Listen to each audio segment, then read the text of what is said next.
te pia me wari dungeli dia uratali ejen dia kate yani uchi masa wena na ne sa sa jaye yani oh luwa tanya lumya me lam me nai no ba ti chin ko aw ni she sha pui tu shi ge du ba bin le gu pya mo nai ga ga tu pyu le bi sa chang la yi de ma ka tan mo shi de wi ni to ko pya ye se de me se ya yu ra ta ma dia lang go yan pi lu da rai to ya ro ni me to taw pu ya wi ne a lin to le mo ya atan ne kan da ple ga sti pya ye du ba krit to ko si kan de pya chit de du ye lu myo se nai ngan swe so no lai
sa sa jaye yani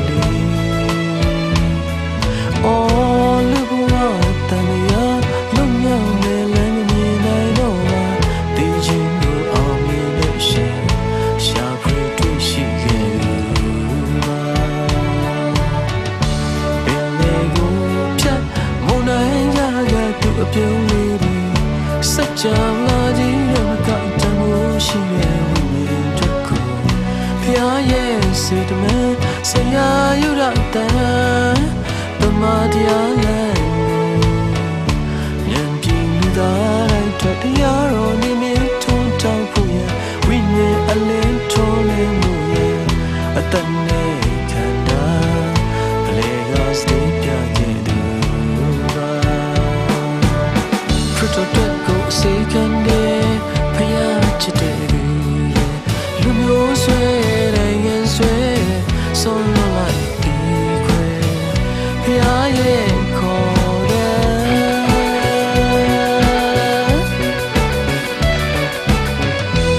India la no go ba chan sa dai ba da pyan music che ye tin chin mu pyu ga shwe pyi shi ho swa ike to do a kwin tu mya ko pyin sin pye de ကျွန်တော်တို့အတွက်ကောင်းမြတ်တဲ့ဘုရားရှင်ဂုဏ်ကျေးဇူးတော်ချီးမွမ်းပါတယ်အားလုံးကိုလည်းပဲခရစ်တော်နာမ၌မင်္ဂလာပါလို့အနုခွန်းဆက်တတ်ပါတယ်လို့ဒီညနေကျမ်းအချိန်မှာကျွန်တော်တို့ရရှိထားတဲ့ချိန်တိုင်းတွေမှာလူတကွဆင်ခြင်ဖို့ရန်အတွက်အဓိကအချက်ကတော့ဆရာကြီးကျွတ်တန်ရဲ့သာသနာယူပါယုံနဲ့သာသနာလုပ်ငန်းမှကျွန်တော်တို့အတွက်စင်ခေါ်ချက်များအကြောင်းပဲဖြစ်ပါတယ်Vision and Mission through Reverend Dr. A. Jackson ကြောင်းပဲဖြစ်ပါတယ်ပထနာတော်မှာပါရှိတဲ့ဘုရားသခင်ဂရုတော်အတိုင်း မြန်မာနိုင်ငံဖို့ sorry ပထနာရမဖော်ပြတဲ့အလိုတော်ပြည့်စုံပါစေသောဆိုတဲ့စကားလုံးဟာဆရာကြီးရဲ့သာသနာလုပ်ငန်းအတွက်စိန်ခေါ်မှုတစ်ခုအနေနဲ့ကျွန်တော်တို့သိရှိရပါတယ်။ဘုရားသခင်ရဲ့လိုတော်နဲ့ပတ်သက်ပြီးမှရှင်ပေါလုကဘယ်လိုဖော်ပြခဲ့တယ်လဲဆိုလို့ရှိရင်တိမောသေဝါဒစာပထမစာဆောင်ခန်းကြီး1ငယ်4မှာလူအပေါင်းတို့သည်ကယ်တင်ခြင်းတို့ရောက်၍တမန်တရားကိုသိစေခြင်းကဘုရားသခင်အလိုတော်ရှိ၏လို့ဖော်ပြထားပါတယ်။ဒါကြောင့်မလို့ဒီကမ္ဘာလောကကြီးမှာကိုရောဘုရားကိုမသိသေးသောသူများစွာရှိပါတယ်။ထိုသူတို့သည်ယေရှုခရစ်တော်ဘုရားအားမိမိတို့ရဲ့ကယ်တင်ရှင်တဲ့သခင်ဖြစ်သိရှိနိုင်ဖို့ရေးဟာဒီကနေ့ဘုရားရှင်ကကျွန်တော်ကျမတို့အတွက်အလိုတော်ရှိတဲ့အရာဖြစ်ပါတယ်။ဒီစင်ခေါ်ချက်ကြောင့်လည်းပဲဆရာကြီးယူရတန်ဟာသာသနာပြုဖို့ရန်အတွက်မိမိရဲ့တက်တာကိုဆက်ကပ်လာတာဖြစ်ပါတယ်။ခေတ်ဆက်အတင်းတော်တမန်ကိုကျွန်တော်တို့လေ့လာခဲ့တဲ့အခါမှာပထမဦးဆုံးကနဦးအတင်းတော်များမှစ၍သူတို့ပြုခဲ့တဲ့အရာဟာဘာလဲဆိုလို့ရှိရင်ခရစ်တော်ရှင်ပြန်ထမြောက်ခြင်းနဲ့ဆက်ဆိုင်သောဧဝံဂေလိတရားဟောပြောခြင်းတသက်ခံခြင်းအမှုပဲဖြစ်ပါတယ်။ဒါကဘာလဲဆိုတော့သာသနာပြုခြင်းပဲဖြစ်ပါတယ်။သာသနာပြုခြင်းကိုဒီနေ့ကျွန်တော်တို့မျက်မှောက်ခေတ်မှာလည်းပဲလှုပ်ဆောင်နေလျက်ရှိသလိုဆက်လက်ပြီးတော့လည်းပဲအနာဂတ်မှာကျွန်တော်တို့တိုးပြီးတော့လှုပ်ဆောင်ရမယ့်အရာလည်းဖြစ်ပါတယ်။ဒါကြောင့်ဒီနေ့ဆရာကြီးယူရတန်ရဲ့တက်တာအကြောင်းကိုကျွန်တော်တို့ပြန်ပြမဆင်ခြင်ကြတဲ့အခါဒီ၃ရက်အတွင်းမှာတခြင်းအဖြစ်လည်းပဲဆက်ဆိုပြီးတော့ကျွန်တော်တို့ခွန်အားယူခဲ့ကြတယ်။ Bible study အဖြစ်လည်းပဲကျွန်တော်တို့ကြားခဲ့ရပါတယ်။စာရန်ဖတ်ခြင်းအဖြစ်တော်၎င်းကျွန်တော်တို့သိခဲ့ရပြီးဖြစ်ပါတယ်။ကျွန်တော်တို့ကြားခဲ့တဲ့အကြောင်းအရာတွေပေါ်မှာပြန်ပြီးတော့ကောက်နှုတ်ပြီးတော့ဒီညနေမှာတော့ဖြင့်ဆရာကြီးနဲ့ပတ်သက်တဲ့အကြောင်းအရာကိုပြန်ပြီးတော့ကျွန်တော်တို့ခွန်အားယူစရာဘာရှိသလဲ။ကျွန်တော်တို့ကိုစိန်ခေါ်နေတဲ့အရာတွေကဘာလဲဆိုတာကိုပြန်ပြီးမှတုံ့တက်ဖို့ရန်ဖြစ်ပါတယ်။နံပါတ်1ချက်ကျွန်တော်တို့ဘာတွေ့ရတယ်လဲဆိုလို့ရှိရင်ဖျားမဲ့ဝါဒီဘဝကနေပြီးတော့ထာဝရဘုရားကိုတွေ့ရှိယုံကြည်လက်ခံတဲ့ဘဝကိုပြောင်းလဲခြင်းပဲဖြစ်ပါတယ်။ဆရာကြီးရဲ့ဘဝအပြောင်းအလဲဖြစ်စေခဲ့တဲ့အရာဟာဒီနေ့စိတ်ဝင်စားစရာကောင်းပါတယ်။ဆရာကြီးယူရတန်ရဲ့ဘဝအစပိုင်းကိုကျွန်တော်တို့ကြည့်တဲ့အခါမှာသူဟာတင်းအောင်ဆရာကြီး Reverend Adonidam Jetson Jr. နဲ့အမီ Abigail Brown Jetson တို့ရဲ့သားကြီးဖြစ်ပါတယ်။1988ခုနှစ်မှာမွေးဖွားခဲ့ပါတယ်။သူ့ရဲ့ဖခင်ဟာ Congregational Church ရဲ့တင်းအောင်ဆရာဖြစ်ခဲ့ပါတယ်။ဆရာကြီးဟာလူငယ်ဘဝမှာဆိုလို့ရှိရင်တော့ Rhode Island မှာရှိတဲ့ Brown University မှာတက္ကသိုလ်တက်ရောက်ခဲ့သူတူဖြစ်ပါတယ်။တက္ကသိုလ်ကျောင်းသားဘဝမှာအော်ဘွယ်ရာသူ့ရဲ့ဖခင်ကြီးဟာတင်းအောင်ဆရာဖြစ်တော်ညာလည်းပဲသူ့ရဲ့အပေါင်းအသင်းတွေကြောင့်မို့လို့သူဟာဖျားမဲ့ဝါဒီတမားတယောက်ဖြစ်ခဲ့ရတယ်ဆိုတာဝမ်းနည်းဘွယ်ရာကျွန်တော်တို့တွေ့ရပါတယ်။ဆာလံဆရာက53ခုမြောက်သောဆာလံပိုက်ငယ်1မှာဘုရားသခင်မရှိဟုမိုက်တော်သူတွေထင်တတ်၏ဘုရားမရှိဘူးလို့လူမိုက်တွေကပဲပြောတယ်တဲ့ဆရာကြီးရတန်ဟာလည်းပဲလူငယ်ဘဝမှာဘုရားရှိမှဆိုလို့ရှိရင်တော့လူမိုက်ဘဝလူမိုက်တယောက်ဖြစ်ခဲ့ရတယ်ဆိုကျွန်တော်တို့သိရှိရပါတယ်သူရဲ့လူငယ်ဘဝမှာဘဝလည်းပဲမတည်ငြိမ်တဲ့အခါကျတော့နေငါနေခွာပြမအရရကိုလှည့်လေပြမခရီးသွားခဲ့ရတယ်တခါကျရင်တော့ပြဇတ်တွေမှာဝင်ပြမပါတဲ့ပိုင်းလည်းရှိတယ်အဲ့ဒါပဲအမေရိကန်ပြည်ထောင်စုမှာတပြည်နယ်ကနေတပြည်နယ်သွားပြမသွားနေတဲ့အချိန်မှာတနေ့တော့အခါမှာသူ့ရဲ့ဘဝကိုပြောင်းလဲစေမဲ့အကြောင်းအရာဖြစ်ပျက်ကလေးကဝင်လာပါတယ်ဒါကတော့ဗာလဲဆိုလို့ရှိရင်တော့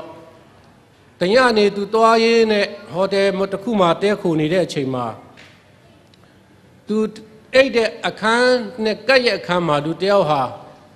ဝေဒနာပြင်းထန်စွာခံစားရပြီးမှညှိတွားပြီးတော့တညလုံးညှိညူနေတဲ့အတန်သူကြားပါတယ်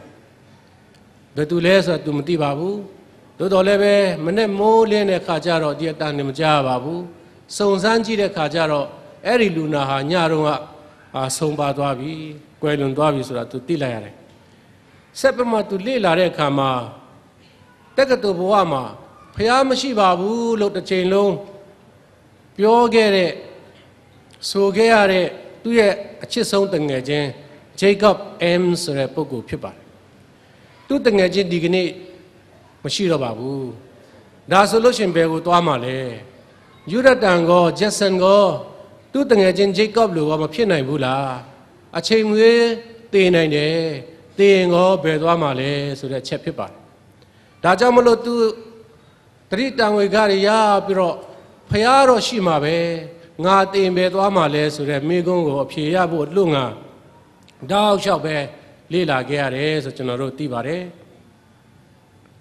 အတင်းတော်လူကြီးတွေရဲ့အကြံပေးချက်အရဆရာကြီးဟာဖျားသခင်ထာဝရဖျားအကြောင်းသိရှိဖို့အတွက်ကျမ်းစာအကြောင်းတက်ရပါတယ် Andover Theological Seminary ကို1808ခုဖေဖော်ဝါရီလ10ရက်နေ့မှာသွားပြီးမှကျမ်းစာအကြောင်းတက်ရပါတယ်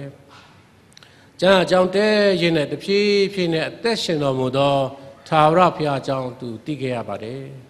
။တနည်းအားဖြင့်ပြောမယ်ဆိုရင်တော့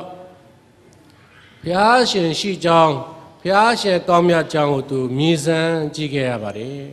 ။စာလံဆရာကဘုရားသခင်ကိုရှာတော်သူတို့၏စိတ်နှလုံးသည်အားပြည့်လိမ့်မယ်။69ခုမြောက်သောစာလံပိုက်ငယ်30မှာဖော်ပြတဲ့အတိုင်းရှားကြီးရတန်ရဲ့စိတ်နှလုံးဝိညာဉ်ဟာအားပြည့်ခဲ့ရပါတယ်။ပျော်ခဲ့ရပါတယ်သူ့ဘဝမှာသူလိုချင်တဲ့အဖြေသူရခဲ့ပါတယ်ဒါနဲ့သူဘာဆက်လုပ်ရမလဲဆရာကြီးအနေနဲ့သာသနာပြုကျင်တဲ့စိတ်ဓာတ်တွေတဖြည်းဖြည်းသူမှခံစားရပါတယ်ဒီနေ့ချစ်တော်ညီကိုမမတို့ဆရာကြီးယူရတန်ကဲ့သို့ကျွန်တော်တို့ရဲ့ဘဝမှာလည်းပဲဖရာသခင်ကိုမြည်ဆန်းကြည့်ဖို့ဖျားရှင်တကယ်တမ်းတက်ရှင်တော်မူသောဖျားဖြစ်တယ်ဆိုတာကိုကျွန်တော်တို့ဘဝတက်တာမှာတကယ်ပဲတက်တည်ထူနိုင်ဖို့ဒါဘဝရဲ့အလှည့်ပြောင်းလေးမှာတိတ်ရေးကြည့်ပါတယ်ယောဘကဘာဖော်ပြလဲဆိုလို့ရှိရင်ယောဘခန်းကြီး19ငယ်25မှာ I know that my dreamer lived ငါ့ကိုရွေးနှုတ်တော်သခင်ဒီအသက်ရှင်ကြောင်းငါသိတယ်ယောဘကသူ့ရဲ့သခင်ဟာအသက်ရှင်တယ်ဆိုတာသူသိတယ်ဒါကြောင့်မို့လို့လည်းပဲသူ့ရဲ့ချမ်းသာကြွယ်ဝမှုစီစဉ်တွေအားလုံးပုံခန်းသွားပြီးတဲ့နောက်ကျွန်တွေလည်းတည်ရတယ်နော်နောက်ဆုံးမှာတော့သူကိုယ်တိုင်အနူပေါ့နော်ဆွဲပြီးမှဖြစ်နေတဲ့အချိန်ခါမှာတောင်မှသူဟာဖျားကိုမငင်းပယ်ခဲ့ပါဘူးဘာဖြစ်လို့လဲသူကိုးကွယ်တဲ့ဖျားဟာအသက်ရှင်တယ်ဆိုတာသူသိတယ်လို့ပြောတယ်အဲ့ဒါလိုပါပဲတမန်တော်တွေရဲ့တက်တာကိုကြည့်ရင်လည်းပဲအထူးသဖြင့်ပေတရုကဘယ်လိုဝန်ခံတယ်လဲဆိုရင်မဿဲအခန်းကြီး16ငယ်16မှာလည်းပဲကိုတော်သည်ခရစ်တော်သည်ဟုသောအသက်ရှင်တော်မူသောဘုရားသခင်သားတော်ဖြစ်တော်မူသည်ဟုလျှောက်လေ၏ကောင်းကောင်းသူရဲရဲဝံ့ဝံ့ပဲပြောတယ်ကိုတော်ဟာတဲ့ခရစ်တော်သည်ဟုသောအသက်ရှင်တော်မူသော